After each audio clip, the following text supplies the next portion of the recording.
You ask Tiger to solve. This deals with linear equations with one unknown. The final result is n equals 4. Let's solve it step by step. Swap sides. Isolate the n. Divide both sides by -4. Cancel out the negatives. Simplify the fraction.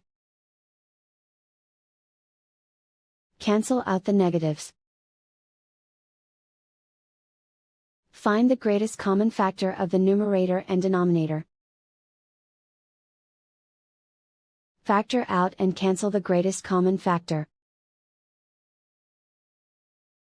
And so the final result is n equals 4.